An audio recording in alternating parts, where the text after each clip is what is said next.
I'll never forget the moment I got that phone call. It was my old friend Richard, a retired school principal from Ohio, someone I've known for over 30 years. His voice was weak.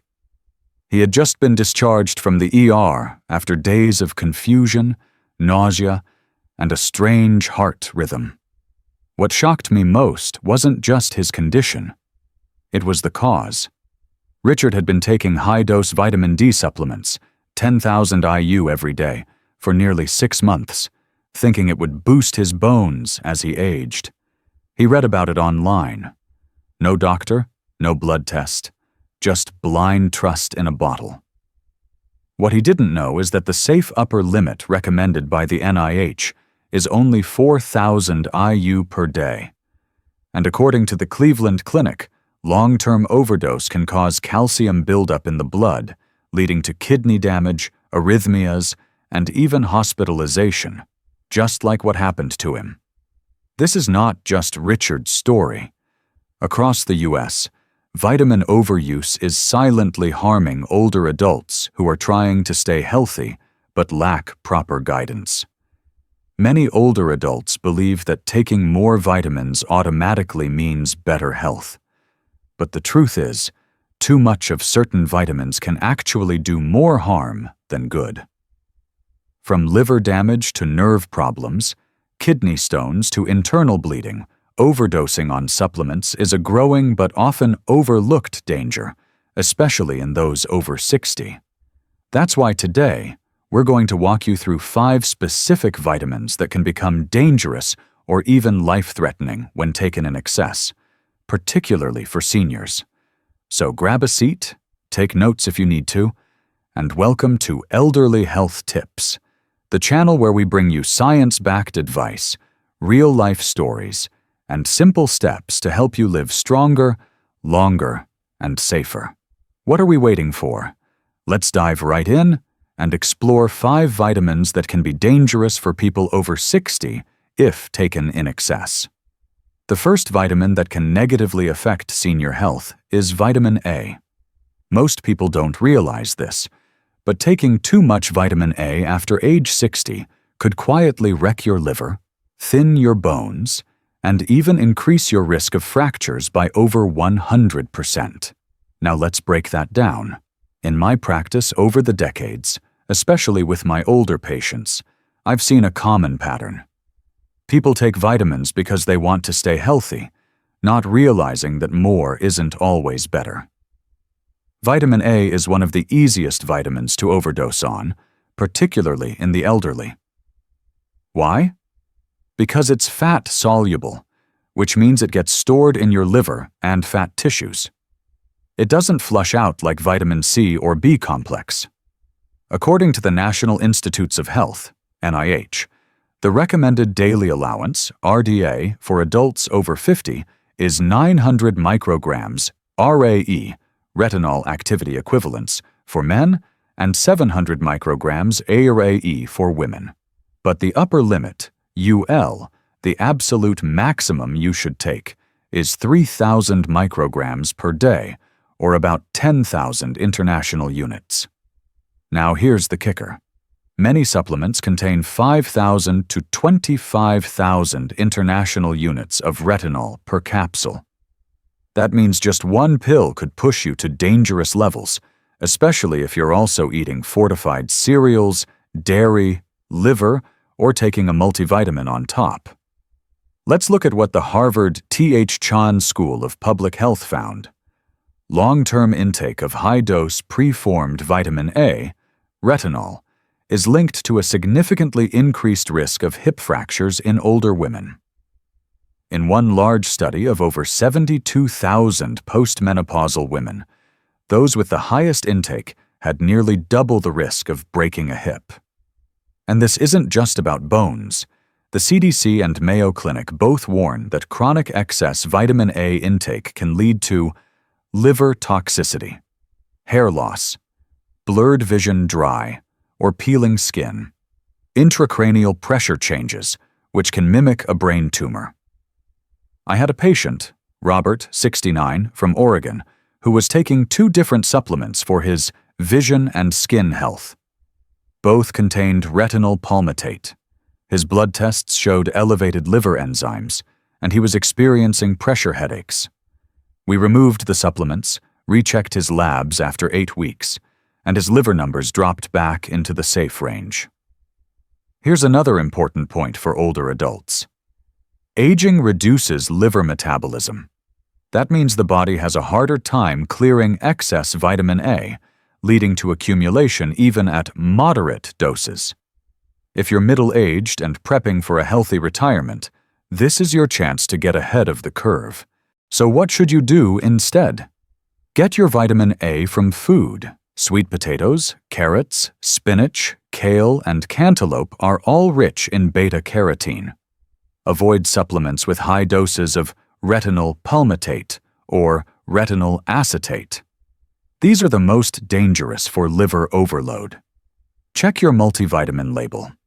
If you're getting over 2,000 IU per day of retinol and also eating fortified foods, it's time to scale back.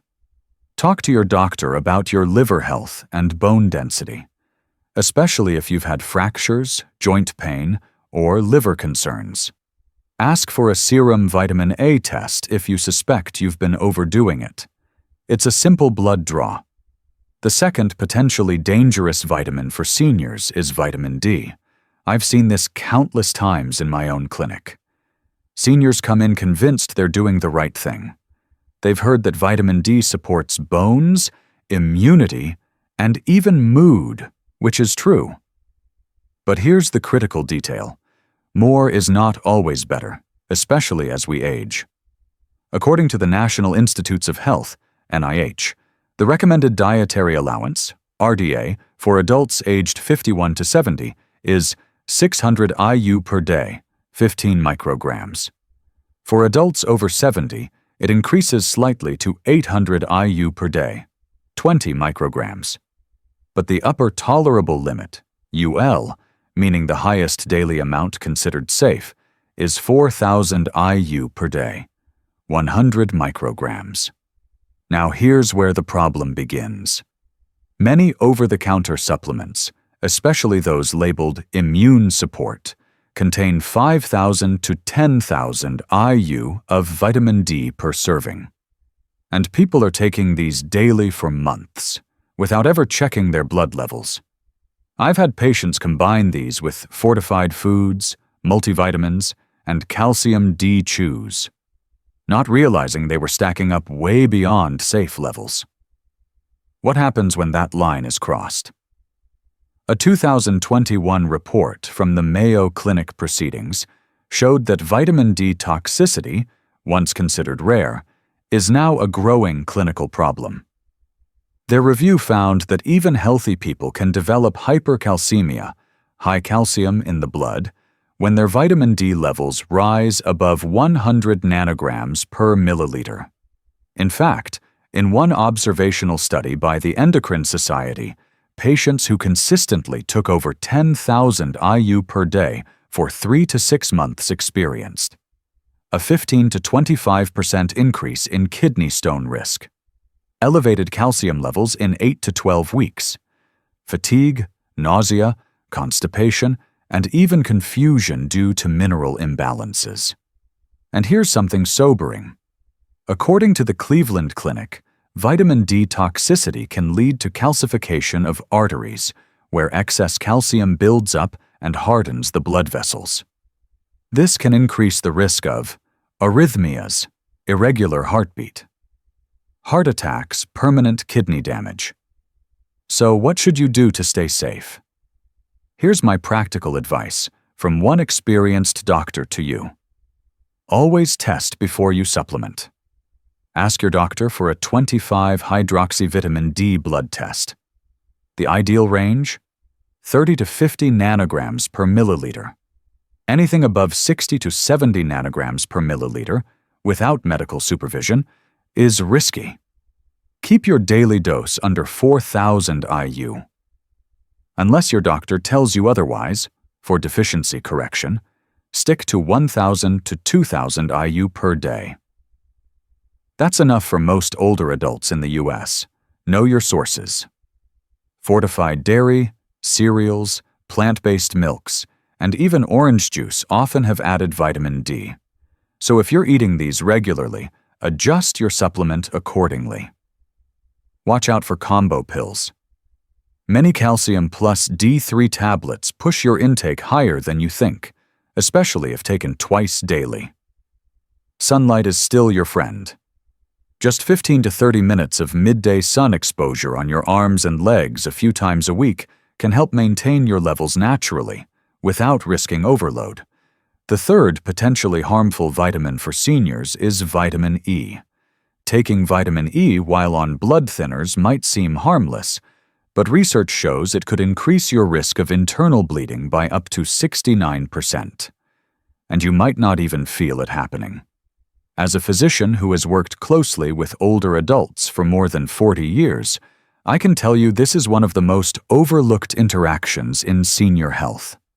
A lot of patients over 60 take vitamin E because they read it supports heart health or immune function. But what they don't realize is it can quietly interfere with blood clotting, especially if they're already on medications like warfarin, aspirin, or Plavix. Let's break down the facts. How much is too much? According to the National Institutes of Health, NIH, the recommended dietary allowance, RDA, for adults is only 15 milligrams per day, about 22 international units. The tolerable upper intake level, UL, is 1,000 milligrams per day, about 1,500 international units of natural vitamin E, or 1,100 international units of synthetic. That might sound like a high ceiling, but problems can happen even at much lower levels if you're on blood thinners. In fact, a Harvard Health Publishing review warned that doses as low as 400 IU per day can begin to increase bleeding risk, particularly when combined with medications that already thin the blood. In a 2005 meta-analysis published in the Annals of Internal Medicine, researchers found that vitamin E supplements of 400 IU or more per day were associated with a higher all-cause mortality in older adults, increased risk of hemorrhagic stroke, bleeding in the brain. In another study from the Journal of the American Medical Association, JAMA, men taking high-dose vitamin E for prostate health had a 17% increased risk of stroke, primarily due to bleeding complications. One of my longtime patients, Harold, 78, from Kansas City, had been on warfarin for years after a mild stroke. He started taking 600 IU of vitamin E daily after watching a YouTube video that said it would boost circulation. Within weeks, he developed large bruises on his arms and a spontaneous nosebleed that wouldn't stop for nearly an hour. When we tested his INR, a measure of blood thinning, it had jumped to 4.2, putting him at serious risk for internal bleeding. We immediately stopped the supplement and adjusted his medication. He was lucky, but many others aren't. Vitamin E, especially the alpha-tocopherol form, inhibits platelet aggregation, meaning it reduces your blood's ability to form clots. This may be helpful in small, natural doses, but when combined with prescription anticoagulants, it's like removing the brakes from a moving car. Your body becomes unable to stop even minor internal bleeds. This risk is especially high in seniors over 65, people with atrial fibrillation, stroke survivors, anyone taking blood thinners, including low-dose aspirin. According to the Cleveland Clinic, combining high-dose vitamin E with blood thinners can dangerously increase your risk of gastrointestinal and cerebral bleeding, and it's often overlooked by both patients and non-specialist providers. How do you recognize something's wrong? Early signs of vitamin E-related bleeding include easy bruising, bleeding gums, frequent nosebleeds, black or tarry stools, GI bleeding, dizziness, fatigue, or shortness of breath from hidden blood loss. If you notice any of these symptoms, especially while on blood thinners, it's critical to see your doctor immediately. What can you do instead? Here's what I tell both my senior patients and younger adults planning ahead.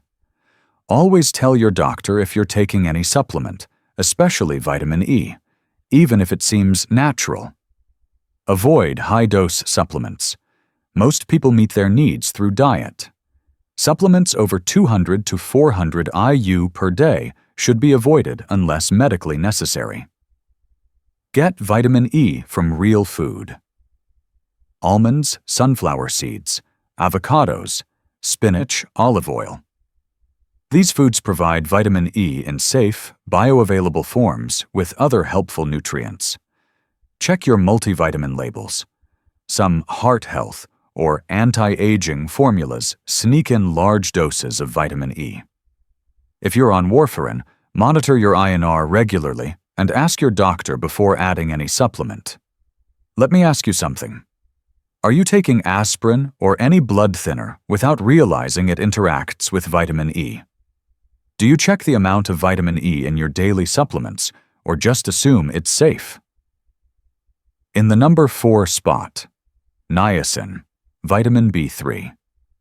Let's unpack what's really going on with niacin, also known as vitamin B3.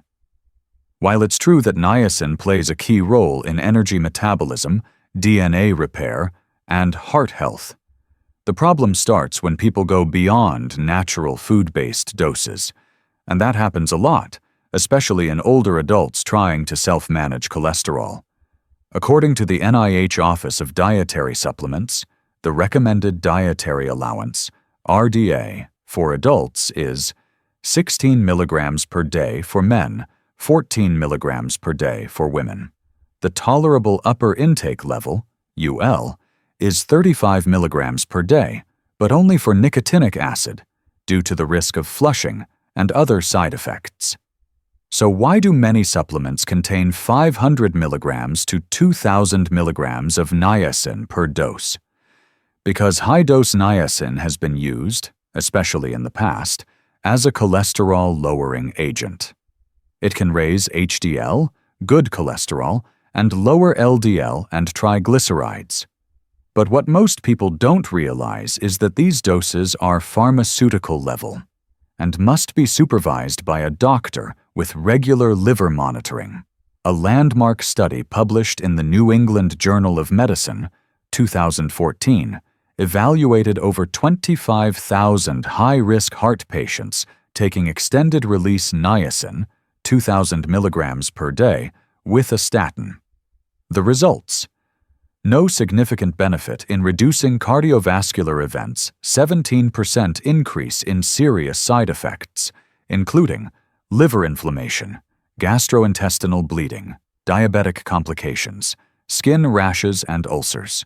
According to the Cleveland Clinic, high-dose niacin can cause hepatotoxicity, liver damage, peptic ulcers, worsening of insulin resistance in diabetics, sudden drops in blood pressure.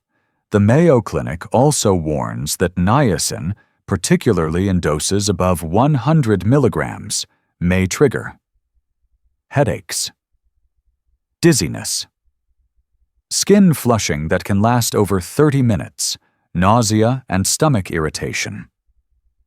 These side effects are especially dangerous in older adults whose liver function, blood pressure regulation, and gastrointestinal lining may already be compromised. One of my patients, Linda, 72, from Austin, Texas, read online that niacin naturally lowers cholesterol. She bought a sustained-release product from her local health store, 1,500 milligrams per tablet. She took it daily, unsupervised, for nearly 3 months. Then she started experiencing hot, red skin on her neck and chest, headaches that wouldn't go away, fatigue-sharp pain under her right ribs. Her liver enzymes came back nearly 4 times higher than normal, and she was pre-hospitalization for niacin-induced hepatitis. We discontinued the supplement, started liver support, and within 8 weeks, her numbers returned to normal. She had no idea a vitamin could do that kind of damage. Here's what I recommend, for seniors and middle-aged adults alike. Never take high-dose niacin without a doctor monitoring your liver. If your provider prescribes it, they'll need to test AST, ALT, and bilirubin every few months. Stick to food-based sources of niacin. They're safe and sufficient for most. Chicken breast, 10 milligrams per serving. Tuna, 11 milligrams per serving. Turkey brown rice, mushrooms, peanuts. Avoid flush-free or time-release niacin supplements unless prescribed. These may reduce the flushing, but increase liver strain. Be cautious if you have diabetes, ulcers, or low blood pressure. Niacin can worsen all three, even at mid-range doses. If you're taking it for cholesterol, talk with your cardiologist. Today's standard of care often favors statins or PCSK9 inhibitors, which are more effective and safer when monitored correctly. Coming in at number 5. Vitamin C. Yes, it's essential for collagen production, immunity, iron absorption, and healing wounds. But that doesn't mean taking more will give you extra protection. In fact, high doses can quietly cause more harm than good, particularly for older adults and those with underlying kidney issues. How much vitamin C do we really need?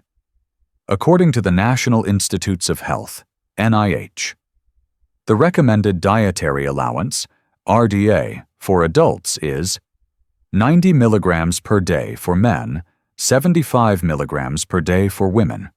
Smokers are advised to get plus 35 milligrams per day more due to increased oxidative stress.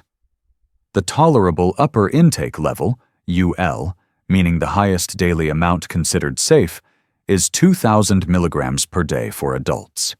And yet, many popular effervescent tablets, powdered immune boosters, and chewable supplements contain 1,000 milligrams per serving. Some even more.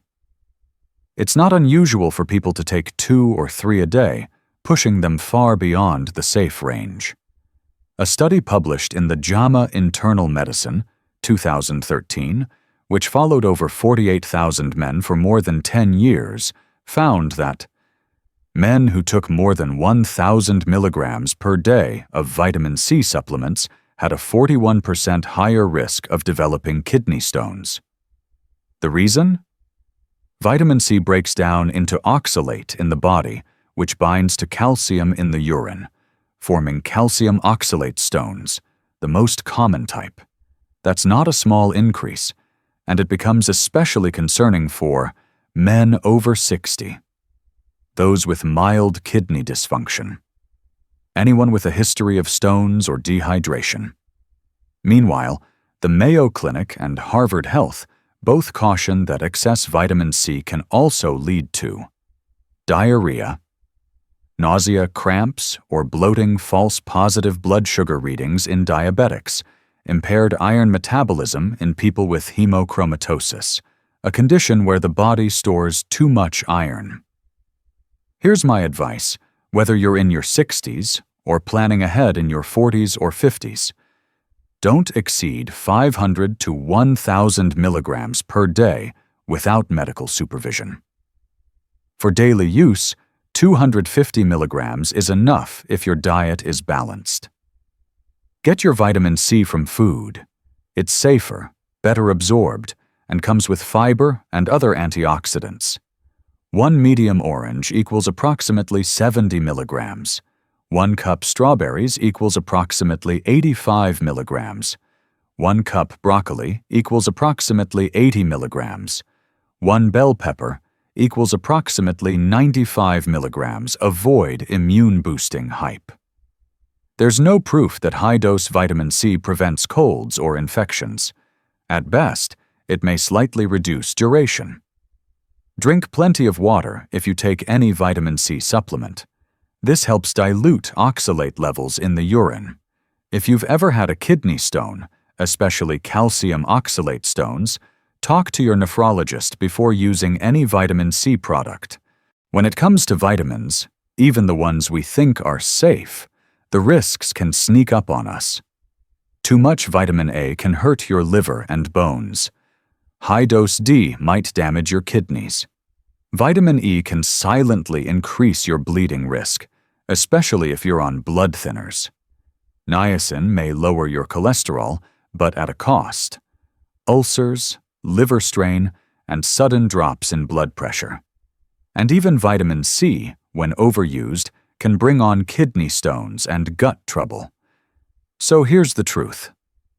Just because it's a vitamin doesn't mean it's harmless, especially after age 60. Your body changes, and so should your approach to supplements. Now's the time to take a fresh look at your medicine cabinet. Read those labels, ask questions, talk to your doctor, not Google, and please don't self-medicate with megadoses. You deserve real answers and safe solutions. If this episode opened your eyes, go ahead and hit like, share it with someone you care about, and subscribe to Elderly Health Tips for more clear, honest health advice from a doctor who truly cares. We're here for you, every step of the way.